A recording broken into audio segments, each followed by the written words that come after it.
How's it going? Pretty well. How's your evening going tonight? It's been pleasant. Been pleasant. I just got back from work, so I can't say if I've had anything pleasant or not because I haven't had anything. But yeah. So we've now talked about religion twice. This one probably the most trollish out of any of those. It was quite trollish. Okay, that looks awesome. Thank you. Gracias. Granada. Just have a little food delivery there. Yes. My roommate made me food. Thank you, Kat. But so yeah, so trollish, and yet I think it's accurate at the same time, because you've talked to me a couple times. So you know the thing I always start with is that faith is not a default, right? So then it's just a question based on what we see. Do we see something that is shown to be true? So then the question is, if we were in the place where we had the infinite power that the Christian God supposedly has, what would have happened? And it is always possible that we don't know because we are finite beings. But at the same time, if we finite beings can see things in the world that would have been better off, even with our finite understanding of it, we could have made it better. And that would suggest that it didn't turn out the way that the Christians are saying it did turn out. So when we look at the concept of the Christian Savior, supposedly the narrative goes that Jesus was needed in order to save humanity. However, that is both insolvent, it didn't solve what it was trying to solve for, and irrational, in that neither way was it a good plan. So I'll just quickly say why I think both of those things. So first, when we come to insolvent, an infinite being, if his plan really was to save humanity, would not have sent one person to one part of the world in one specific time in history, leaving everyone else at the time out. The majority of the world hadn't even heard of Jesus at the time, and many people throughout history since have not heard of Jesus since. It would have been a much better plan for God to simply appear to everyone at once, or for him to drop down messengers to multiple different areas rather than just Israel. Then, so basically, if this is this grand plan for salvation, it's not working. So many people will never hear of this plan. It's so much easier to do something better than that, but God didn't do it. So if this is this grand plan for salvation, it's not working, it's insolvent. So it's not the smartest way to save humanity. But more than that, it is also an irrational plan. There is no reason whatsoever why it would require God to kill himself to save his creation, especially since he knew in advance exactly what was going to happen. He could have, well, we mentioned this last night, he could have just started after Noah. He didn't need to have the flood. He didn't need to have any, and using the same line of reasoning, he could have just started with Jesus. There's no reason to have created the world for thousands of years before Jesus. That's an irrational way to do it. And there's no reason for him to have needed to kill Jesus. There's no reason why that would be necessary. There's this supposed rule that he had to do it this way, and yet there's no reason why that makes any sense. So it didn't work. It's an insolvent means of saving humanity, and it's an irrational means because there's so many better ways that it could have been done. All right. I want to start by acknowledging and agreeing with you that we have a very limited perspective and a limited understanding of not just the world in a scientific sense, but the human being in a spiritual sense. Our own identities are to a degree still mysterious to us about what exactly makes up the human being and who we are. And so it's safe to say that there's a lot of different factors, or there's probably a good list of unknown factors that are at God's disposal, who knows all, that are not at ours, and therefore could result in, I mean, just as a result, we have a short-sighted view of different things in a spiritual perspective. So I agree with that there's, and I would say because of that, it's important to be careful about how stupid or how good something is that we see that God did. Obviously, if there's an all-knowing being knowing our situation, we should be careful on casting judgment on that. But as far as, I mean, if God is who you say is, and if he made us this way, the way that we come to knowledge is through our senses and through rationality. So this is how he would want us to judge. Okay, fair enough.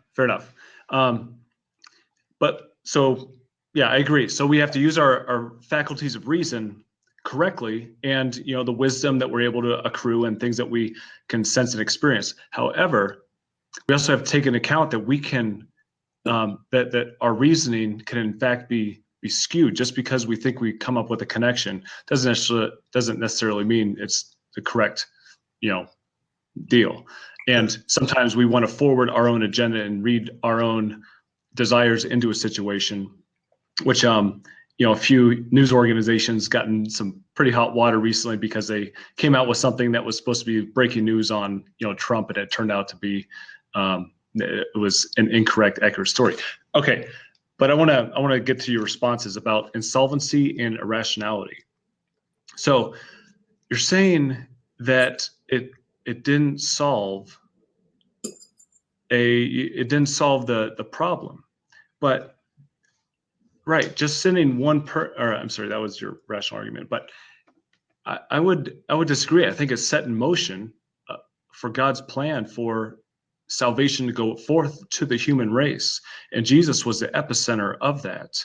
And so, though he didn't appear to everyone at once, and correct me if I'm wrong if I'm scrambling the irrational versus insolvency, but you talked about him not appearing to, a better plan would be him to appear everyone at once. Well, sure, God could flood the world with a bunch of Jesus bots and tell everyone the same thing, but you think about the short-sightedness of that thing. So Jesus appears to us, me, you, everyone in India, so on and so forth, and then all of a sudden, I think that would lead to a general improvement short term, but eventually all of a sudden people are going to start having different ideas about what they need to do, or maybe what the best plan for the world from henceforth is going to look like. And there's no mark or standard of authority or truth that we can agree on or confer to.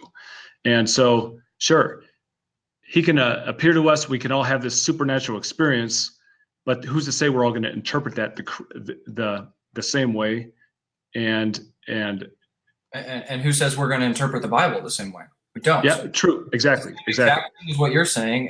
The same exact thing, except that if he had appeared to all of us, well, now we have more proof. True, and that's us. But what about our children that it becomes a legacy that we pass down? Why not he appear to them too? Why was it dependent on Jesus, who appeared at one specific time in one specific part? That's a terrible plan. I'm sorry. There's just no way to say that is a good plan when even we finite beings could conceive of a much better means to actually save humanity. Okay. Well, I think I'm just saying appearing to everyone at once isn't necessarily a better plan. It's not taking into factors such as people's differences and people's interpretations of that difference. And so, and it doesn't create a standard. It doesn't provide any kind of standard doctrine or people to I guess a standard authoritative. It's not going to generate any authoritative doctrine that we can all agree on, as much as just, hey, I had this crazy experience. Did you? Yeah. And then it doesn't even necessarily mean that people are going to receive it and agree with it. And it doesn't, one huge short-sighted claim is that it doesn't create any regeneration in that person. You know, just having an experience is one thing, but having transformation and being able to, you know, overcome our inner corruption, which is, you know, what Jesus came for in the first place, is a spiritual process. One experience does not make that happen. So, I mean, it was just an example that God could appear to all of us. So Okay. I was simply saying there could be multiple different ways that he could have saved us. Do you think that having Jesus come to one specific part of the earth for the Jews and be killed was the absolute best means possible that this infinite being could have done to save humanity? All right. I will, from my perspective, from my, you know, human sphere of understanding, I can't 100% say yes, absolutely, because I don't understand every aspect about it. And so I can see where you're coming from on that. I would say the appeal, I would give it a yes answer on the appeal that, well, I trust that, you know, God knows all the moving pieces and all the factors, and I'm willing to credit him with that confidence that was in fact was the best method. But as far as my human reason and wisdom, I can't. I can give you some good reasons, and actually I have a list of about 7 of them. Okay, I'll let you get those in a moment here, but let me quickly mention then. You're saying you trust it. You trust God, and you trust that he had this plan, which is going to come back to the same thing that we've had both of the last 2 times we talked about this, which is, to me, that sounds like you're starting with the trust rather than starting with a objective view of it. Because I don't just trust that God is correct. I think there's a possibility that maybe this infinite being, if he actually existed, knew things that I didn't know, and then would have known that sending Jesus was the best way possible. But I don't think that's proven at all, and I'm not going to just believe that's the case. Sure, and I can't prove that. I just think it's reasonable. If God is a God of love and he has the best intentions for humanity, then he's only going to make the very best choices in interacting and intervening with humanity. And so that's all I'm saying. I'm not saying that's the best. It's a slam dunk, you know, proof before our very own eyes. But I do think there's good logical. There's sound logic in that. Let's see. It didn't solve it. Well, here's a few things. I think the premise that you're coming with, you know, killing Jesus was a stupid way to save humanity. It fails to take into account several benefits of having of Jesus dying. And I would agree with you if that in itself was the only event that God orchestrated for the salvation of humanity. I would say you would have more of a case. But the death of Jesus hangs on, you know, precedes the word I'm looking for is it precedes the greatest thing that gives us credence to who he was by the resurrection. So if you just have the death itself, that's not going to do anything. Okay. You know, it would have been scattered. It would have been dead in the water. The resurrection is what is what highlights and underscores the idea that God died for humanity. And so anyway, because of the resurrection, ultimately, that's what you have setting the whole Christian movement in motion. So, which is my second point, is the revolution. Jesus came to not just simply die and be like, okay, you guys are saved, that's it. You know, maybe tell someone about it. It was actually a direct commandment before he ascended to give the Great Commission. And so the Great Commission is pretty much setting off the chain reaction of what's going out, the gospel, right? The good news that's supposed to go out to the world, to the ends of the earth. And so you can take one man at one time at a given time. If you think about strategically, this is in Roman times where they had the roads, and it was probably the most it was the most civilly developed time up to that point, and it was very the other areas of the world were very accessible in that region. And so you take one man, and then all of a sudden it begins to multiply, and you have a movement on hand that's spreading out. And so it actually proved to be a very effective, an effective way. There's very few nuanced areas in the world today that haven't had any kind of Christian contact. There's still a lot. There's actually several ministries that aim to specifically target those areas and to take it into the deep rainforests of the Amazon to unreached tribes. But anyway, that revolution gets set off. The revolution gets set off through that process. If we're looking at the Bible as a whole and assuming that it is God interacting with all these things from the Old Testament till the time Jesus came, you see a ton of intervention and meticulous strategy that God intervenes to orchestrate his son's birth. And if it was just some whimsical, flimsy plan, the guy's like, oh, you know what? You just go in there and die, and we'll see what happens. If that's the case, why would he spend so much time preparing humanity with the prophecies and selecting and pulling out Israel and creating this national identity that he was going to come through, and all the struggles that happened in and between that? Well, you're presuming that he actually certainly was the answer to those prophecies, which is not confirmed one way or the other. I mean, sure, he might have been, but anyway, keep going. Okay, sure, fair enough. I do think he represents the best answer for the fulfillment of those prophecies, but once again, it's not something I can 100% prove. It also, the premise doesn't take into account God's view on sin and forgiveness. Sin does not come with a cheap consequence, and forgiveness does not come with a cheap cost.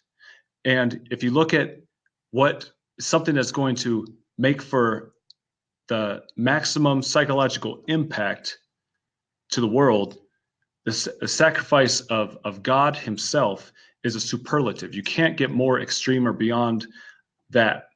And what it is. Oh, sorry, keep going. So what it is it's an extreme measure of love that just has maximum psychological impact. It's like, well, God sent these 100 guys that were, good saints or, well-to-do men to die for the world. Well, it's like, well, okay, well, that was nice for them, and maybe that's going to garner some sympathy. But we're talking about God himself, and so this. The thing with that is, though, there were numerous other claims of people who were God or who were messengers from God who were killed and then resurrected all around the same time. So that was a very common story of the time. Common story, but and I'd be interested in hearing the other examples. But sure, why? Anyway, you keep going. But okay. The point that I was simply making there is when you say that this is this all encompassing and essentially a proof because it's such a true act of love. But it's equally as possible that it was a made up story or that it was embellished, because that's what every religion was doing. Okay, fair enough. But I rambled on a little too much on there, because my point on that one was regarding the view and sin and forgiveness and that great cost and the great sacrifice is what it does is it puts the weight squarely on our will if we're going to turn from our way and back to his. So usually, a common excuse that we can have is that, man, I'm just too bad. I'm too evil. I've done too many things to ever be able to, be right with God again, or to turn and try to do things right. But that removes all excuse to say that there's actually nothing you need to do. The greatest thing the worst thing that could have happened, humanity has already done. We killed him. And there's nothing that we can, our own sin can't be an excuse anymore for us to not turn to it. So it comes down to our will. Are we willing to accept it or not? And then I know it's not that, I know it's a little more intricate than that, because it's our will, it turns into a matter of reason. of like, well, is it, for example, that's what we're debating right now. Is it even true? Is it true? Is it worth believing? Is there evidence to back it up? It's not a matter of like, man, are we too dark and evil to come back to God? That's not even a question on the radar because of Jesus dying. That's, I mean, yeah. Let me just mention some of the other so the saviors who were crucified or killed and then resurrected. Okay. You have Thulis of Egypt. You have Krishna in India. What time period? What time period are we talking about? 1700 BC, 1200 BC. Crete of Chaldea in 1200 BC. Attis of Phrygia in 1170 BC. Bunch more back then. There's Mithra in Persia in 600 BC. Quetzalcoatl in Mexico, 587 BC. Aeschylus Prometheus, who's actually one of the ones who I had been talking about with like his histories and everything, but that was 547 BC. And Quirinius of Rome in 506 BC. And there's quite a few others in between those times too. But basically, it was a common story that the gods, or either the humans who represented the gods, or their messengers, would be killed and then resurrected to either save the people, or at least to show the validity of their godness, as it were. So the story of Jesus resurrecting could be seen in the same light as a story. Which fair enough. But did those other ones, do they claim substitutionary atonements and forgiveness for their death after their resurrection? I don't think so. I think that there are certainly different aspects to every one of these deities. And quite frankly, I think Jesus is probably a more reasonable one than a lot of them. But still, at the same time, it was a common story that your God was going to resurrect. That was just kind of yeah. That's interesting. I wanted to look more into that list. However, talking about it's easier to talk the talk than walk the walk. And how many of these actually resurrected, and which ones have the best case to document that, yes, in fact, it was a resurrection. I don't know. Did I have this conversation with you about whether or not Jesus definitely resurrected? Did I talk with you about that? No, we didn't talk about that. Well, let's go into that then. Right. Or did you want to make the rest of your points first, or do you? Okay? You know what? No, let's rabbit trail off to that. Okay, sure. So the thing with Jesus' resurrection is I certainly don't think it's proven at all. First of all, because there's not one eyewitness in the Bible who actually saw it. Actually, there's no eyewitness anywhere who saw it. The only thing that they saw was an empty tomb. And then people supposedly saw Jesus later. But that's so easy to pull off any other way. You get someone who looks like Jesus, you dress him up like Jesus. That's not hard to do. In fact, I think it's John says that if we continued writing about the works of Jesus after he resurrected, the books would be too numerous to count. Right? I think that's yep. Something like that. I might be misquoted, but you know what I mean. Well, if that's the case, where are those books? Because there's a couple of books that talk about it, but there's certainly not numerous books. There's certainly not numerous stories. In fact, in the Bible, I think it's about 400 words are in, maybe it's Luke's gospel, for after Jesus resurrects and what he does afterwards. There's not really a lot there about what he does after he resurrects. So we don't have an eyewitness to him actually resurrecting, and we don't have much proof of him actually certainly being there after the resurrection. So that's not proven at all. More than that, I actually think there's a much more logical explanation for what happened, because it's actually right there in the Bible. In Matthew's gospel, the end of Matthew's gospel, he says that the Jews they were saying amongst themselves that the Christians had stolen the body, and that so even at the time, you have the counter explanation of what might have been going on, and neither of us were there, so we can't know officially. But even in the Bible, which is supposed to be the proof text for this religion, they're providing you the counter interpretation of what could have happened. So when people point to the resurrection as this proof, I really don't see it at all.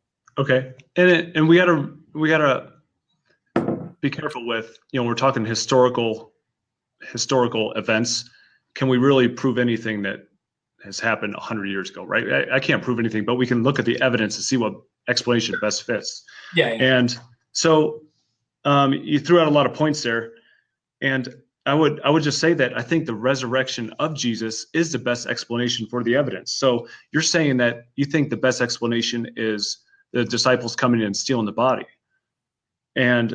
But do you really think that's reasonable to assume, knowing that you have these armed guards that are in charge of guarding the tomb, the huge amount of controversy that was surrounding Jesus' death, that would have weighed into the situation. So these guys are they going to admit that, yes, we were overpowered by disciples who actually were expecting a real resurrection from Christ, and all scattered, and they were like, oh man, it's all a bust, to round up again and to come back and say, hey, let's take out these guards, and the guards were unharmed, and so I don't know, let's overpower these guards, roll back the stone.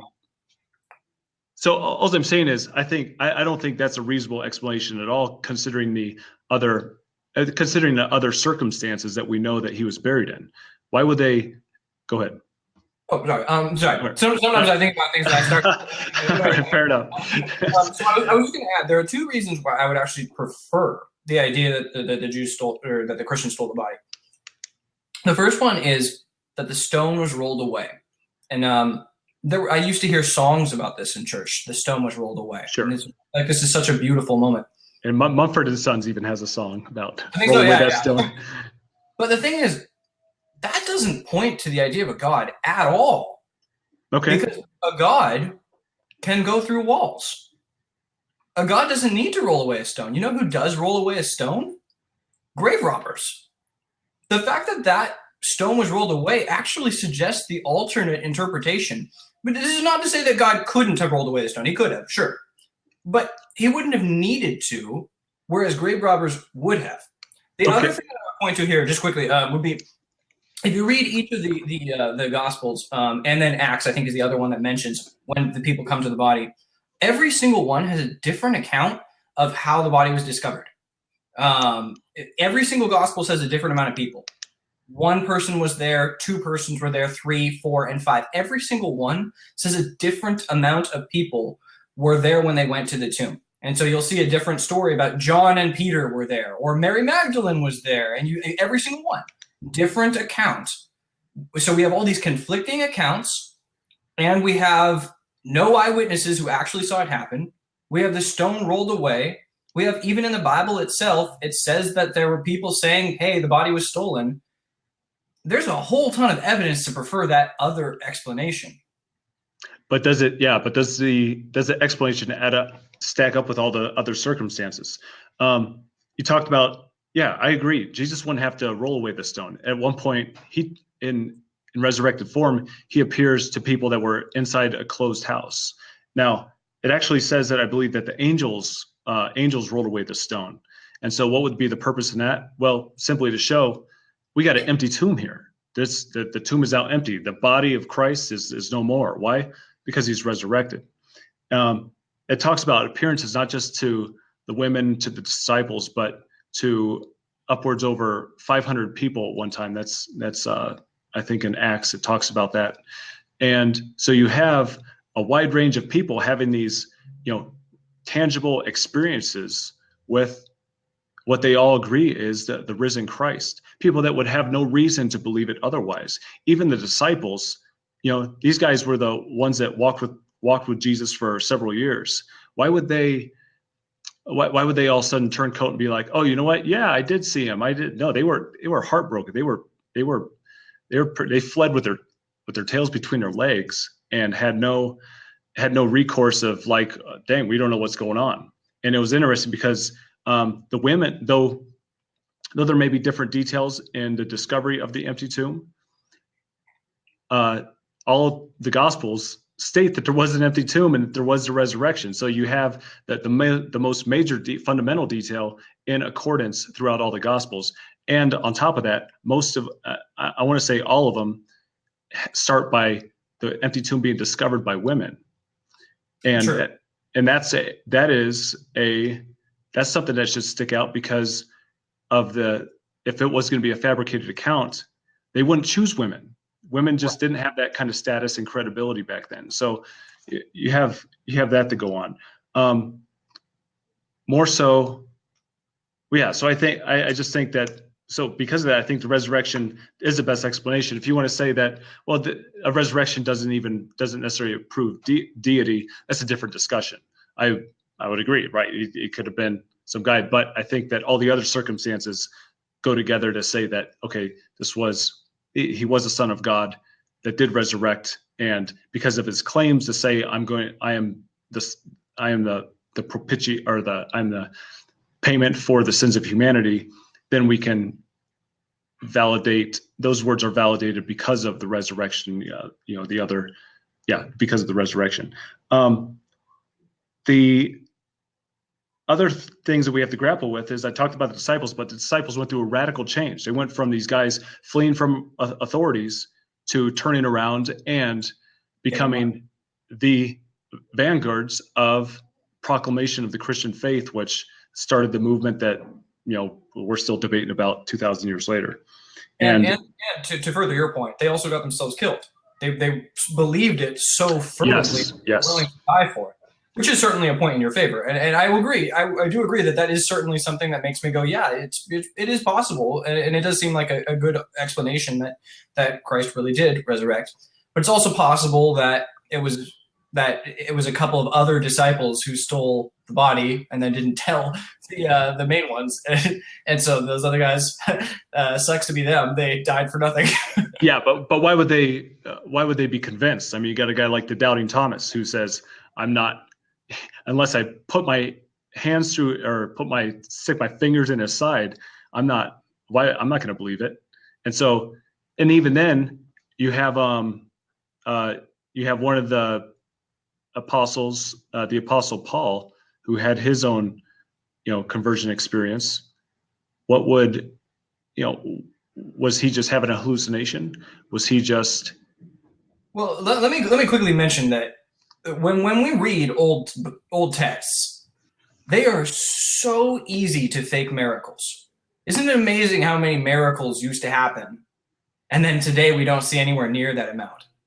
It's because a whole ton of them were simply the result of people not understanding what was actually going on. When we hear about these miracles where, oh, he was healed, oftentimes what might have happened was quite likely that he knew about a really good healing leaf. He knew a little bit about medicine, and that medicine to their minds was, whoa, it's a miracle, because they couldn't explain it any other way. And my classic good point here is like, cameras killed miracles, which is true. I mean, the more that we learn, the more we understand the world, and the more we can document it, the more we realize, oh, hey, these miracles aren't really going on as much. So the reason I'm saying that is simply to say that it would not have been hard to fake a lot of the things that were going on there. So, like, you need Jesus to appear in front of a crowd of 500 people. You make someone who looks like him, and then you make him appear. Or if you need Thomas to put his hand in someone, you find someone. You actually could very easily do that. You could find someone who was hurt in war and have that happen. It wouldn't be hard to make that sort of thing. Yeah, well, I disagree. I think you would have to. It would be difficult to stage a resurrection appearance by a supernatural entity, and you would have to explain, like, what would be the driving force, what would be the motivation for people to gather around and plot this kind of scheme out. Like, what would be the win in it? Motivation to it. What's that? There actually is a huge motivation to it, and George Carlin talks about it really well, which is that one of the primary drivers of every religion is money. These are people who go from town to town, and they don't have a job. They get free food. They get free payment because they preach these things, and it inspires people, and they get paid for it. So they have a specific direct incentive to build up their narrative so that they get food.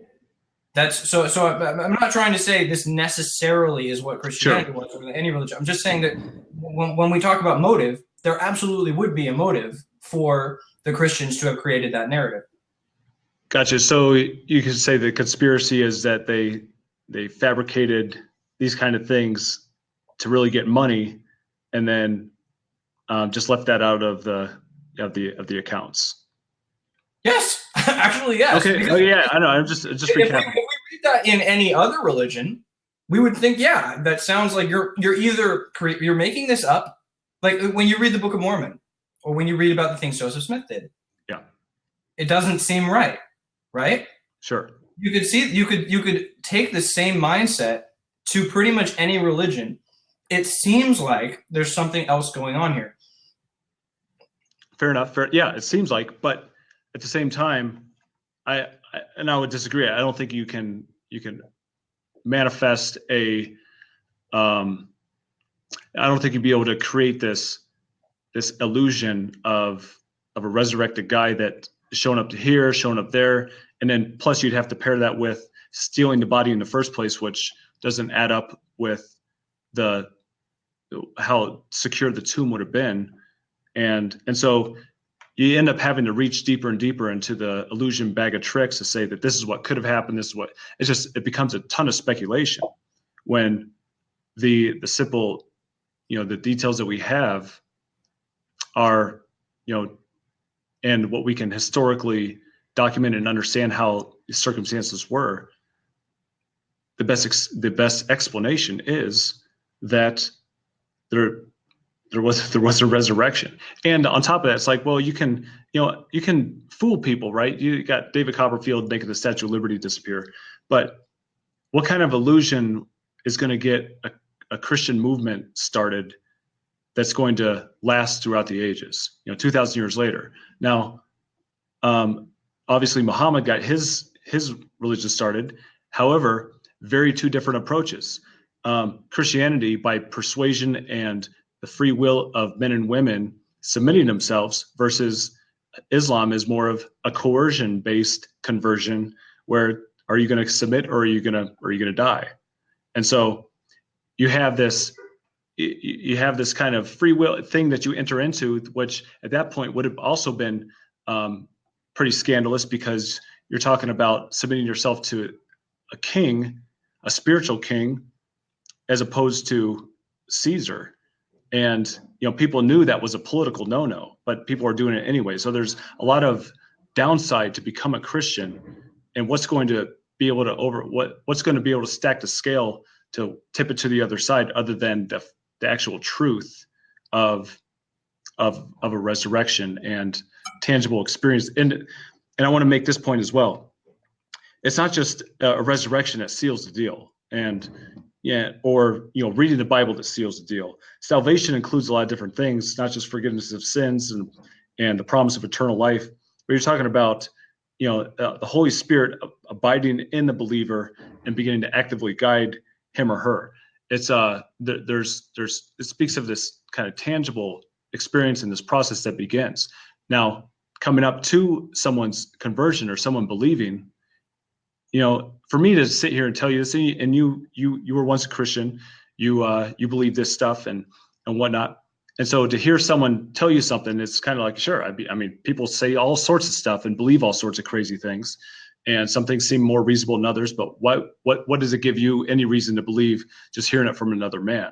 Ultimately, what would make a better case for you isn't necessarily to hear the best argument for Jesus. It would probably be a tangible experience with Christ, with God, that would impact you at a deeper level than any thought or reason could.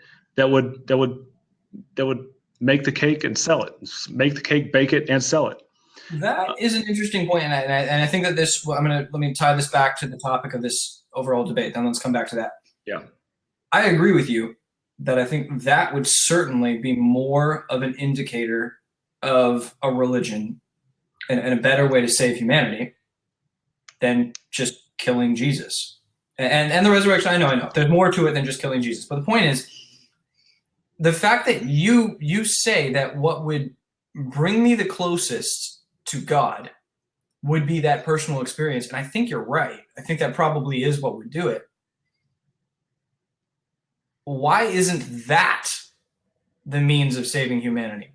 Why did we need Jesus? And I will have a second subpoint to this as well. Why did God need to send Jesus in the first place? Why not from the very beginning have people ready to be saved? We didn't need the years before Jesus. There was no reason for those years. So why not from the very beginning have all humans and then give them that personal connection? And when they feel that personal connection, they can be saved. Because it goes back to my earlier point that sin doesn't come with cheap consequence, and forgiveness does not come with cheap cost. There still has to be a method for forgiveness, and the Bible talks about forgiveness doesn't come by, or I think the remission of sins doesn't come without shedding of blood, and so there was need for a sacrifice, and I think that, and that could be its own debate. Yeah, but wait. But that's just because of the way this universe was set up. And I think I mentioned this in the first time I talked to you. God created the rules of the universe. He could have created the rules so that you don't need that sacrifice. Why do we need that sacrifice in the first place? Yeah, excellent question. I can't answer that fully. One of the things I do believe is that it does remove the excuse of our own sins to say that, man, I got to give up. I'd have to give up too much, or there's nothing I can do to give up to make an account for all the things that I've done. Well, guess what? Jesus's sacrifice takes all that away. The argument is no more how corrupt were you, how much evil have you done. That's all added to the bill that's been paid. And so I think that's an important aspect for us psychologically to wrestle with, where it just takes that argument out of our minds. So talking about that personal experience aspect, you ask, why isn't it? Well, I think it is. I think that when Jesus says, ask, seek, and you will find, ask and it will be given to you, knock and the door will be opened.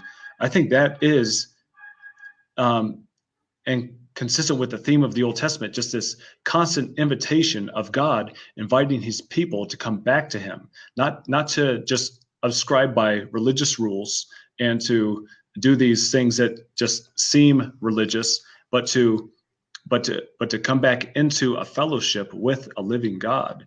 And and that's not going to happen unless you have some kind of tangible experience, but that's not going to happen unless someone isn't interested and seeking with a full heart to really uncover what there is to uncover.